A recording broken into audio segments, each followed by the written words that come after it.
Baby, tell me if you like it.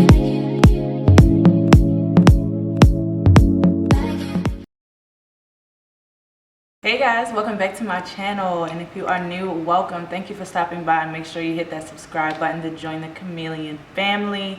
So today, as you can see from the title, I'm going to be talking about books. So far in my self-help, spirituality, life coach series, whatever you want to call it, divine feminine journey, I have spoken a little bit about a lot of different topics, but now I want to focus on getting help externally, which for me has been books. So you might find that when you are on this journey, the people that are around you are either they're on it too and they understand, or your friends just don't understand where you're coming from or where you're going. So in this instance, I want to share with you guys some books that will help you along your spirituality journey, help you along with your inner growth and just personal development in all aspects of your life. So I have about 6 books right now, and feel free to leave any books down below if you are familiar and I did not name them.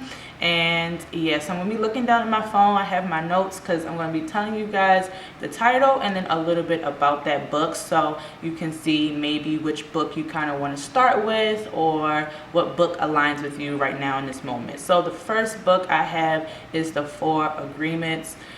Absolutely love this book. I feel like if you talk to anybody about spirituality or journey or inner work, they are going to talk about this book, because basically this book is what I have in my notes here. It's a freedom and self-help book which focuses on self-limiting beliefs that may cause suffering in your life. So basically what that means is that this book kind of is like a reset button on your self-limiting beliefs and things that are internally causing you your own trauma, or own discomfort, if you will, in life. So basically what the 4 agreements are: to always do your best, never take anything personally, be impeccable with your word, and don't make assumptions. So I know I didn't probably say them in the correct order, but if you take a look at what those 4 things are talking about, you will realize that a lot of within those 4 areas is where you cause a lot of pain on yourself, right? So let's talk about it for a second before I dive into the other books. Not taking anything personally, that is a big one. I talked about that in my previous video on how to distinguish whether you are low or vibrating, high or low, whether you are vibrating at a low or higher frequency, and that is definitely one of them. When you are taking things personally, you are not only vibrating low, but you're causing yourself unnecessary suffering, because you're getting upset, you're getting emotional, when maybe it does not need to be that way. So that is something that I strive to work on every single day, because I know that once I do that, I catch myself and I automatically change my energy, change my emotions to something positive instead of going down that negative, low vibrational road. Never make assumptions. That is something that is also big, so all of these things will kind of help you with your inner peace. And I think this is a great book to start. The second book is The Secret. I had to definitely mention this book. It is a favorite and loved by everyone. And basically what I have for The Secret is that it's a self-help book based around the law of attraction and manifestation. So I also have a video on how to manifest correctly. If you have not seen that, I will leave the playlist to all of these videos down below. But law of attraction is something that I really highly stand by, and manifestation. Everything is a manifestation. Everything you see around yourself, you have thought about it either consciously or subconsciously, and now because it is in form, it is in physical form in front of you, it has came to life. So when you look at things that way and you look at it from that perspective, you can start to change what you see around you. It doesn't always have to be that negative energy or circumstances. It can be positive because you can change it. You can change anything. So this book will definitely help your mindset and help you start to practice law of attraction even better. So the next one I am currently reading is Untethered Soul. I absolutely love this book. I've talked about it so many times, and from my notes what I have is that it is a freeing book. It frees yourself from limitations. It allows you to live beyond and discover your inner peace, unravel past trauma. So the part that I'm on right now on this book is to identify the traumas and the triggers that we have within ourselves and try to unwind that. It also deals a lot about your inner voice and how it's always speaking to you and how it's always a battle. And most of the time when we are battling, we're battling ourselves. We're always overthinking and we're not at peace. So if you are trying to seek peace and trying to work on really inner yourself, I would highly suggest you start with this book, because I feel like the first two are kind of like focused on the world around you and how to navigate people around you. But this book really goes and dives deep into who you are. And it says that a lot in the book. It says, who am I? And so a lot of people can't answer that question. When you ask someone, who are you? They say, I'm a mother, I am a teacher, I am this. But no, those are the things that you have taken on in this world. Who are you as a person? Who are you? And so this is a great book to start if you really want to get to know yourself and dive deep into who you are. So the next book is The 7 Spiritual Laws of Success. And from what I have in my notes, it says that this is how to practically fulfill desires and dreams. It's a self-help book to be successful overall. So basically what this book is really going to show you is how to be successful, and to incorporate spirituality and then taking it into the external world to create your success. So I have not read this one yet.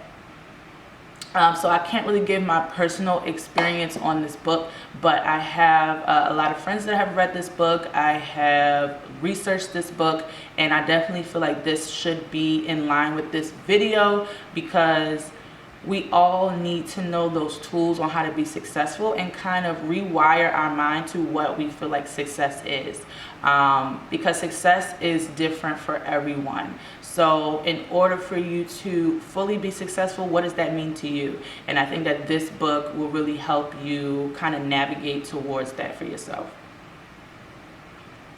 The next one is Utopia for Realist, and again, I was recommended this book. I have not read this one yet, but it is definitely on my list after I finish Untethered Soul. I like to read one book at a time. If you are a multi-reader, go for it, especially if you like audio books. I'm not a big audiobook person, so I highly doubt you will ever see me promoting Audible on my channel unless they was really paying your girl some money. I am an old school kind of person. I like hard books. I just like to read like that. But if you love Audible, maybe you can do more books at one time. So this book says it is a reconstructing modern society and how to be more productive in your ideal world. So I think this one, from what I'm seeing, is creating your narrative, which you guys hear me talk about all the time. There are so many preconceived ways on how to be successful, how to be productive, and we really need to break those down and separate ourselves from that modern society, that modern world, and focus on ourselves and get a feel for how we need to be productive. Spirituality and success, I think, go hand in hand, because if you are not at peace and fully living in your intention and your purpose, then I don't feel like you will be successful. So I feel like you have to definitely build yourself up as a whole first before you can tackle on success and being productive. Because if you're not feeling your best, are you productive that day? Absolutely not. So I think that this book, if maybe you are starting a business or you are in the middle of your spirituality journey and you kind of know and you need some help into now implementing that into your career, that this book would be good for you. And then the last book I have is His Needs, Her Needs, and this is something that I go back to all the time. I have highlighted all in and out of this book. I have read the whole thing. I've gone back and read little excerpts, and I love this book. I decided to include this book in here because it is the only book that is not on my list that is not only focused on yourself. This book, now I feel like once you have the tools and you have worked on self and you've done this and you've done that, now it's a lot easier to be in a unit with someone else. And this book is a marriage book, but I feel like you can definitely read it if you're single, if you're dating, if you're married, if you're divorced. I don't ever feel like there's not a time where you can't read this book, because it always brings you back to center and kind of checks you in a way where it's like, I thought I was doing XYZ in this relationship or in that relationship, and maybe I wasn't. We don't tend to really pay attention to what other people are saying that they want. And even if they're not saying it, they're showing you how they want to be loved, how they want to be treated. And this book definitely will help you with that. So if you are now, I think, you are good with self, but now it's like, okay, I want a partner. I want someone to share this life with. I think this book is a great place to kind of start or dive into really kind of knowing how to really be unconditional, caring, loving with your partner. So His Needs, Her Needs, great book. Definitely pick it up. And then I didn't put any books surrounding chakras because, I don't want to impose on your personal beliefs. If you are more on the spiritual side and like chakras in the universe, that is fine. But if you are religion based and you pray to God and things like that, that is fine too. But if you are interested and open in learning about chakras, then I would highly recommend you guys just do your own research and look up some books or some passages online about chakras, because they have helped me a lot. And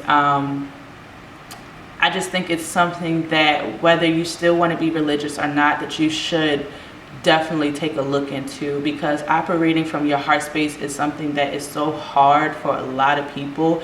They don't realize that they are operating from their root chakra, which is at your feet, which holds fear, guilt, jealousy, judgment. That is where we are. Like 9 times out of 10 in this world, a lot of people operate from their root chakra, and you have a few that really operate from their heart space.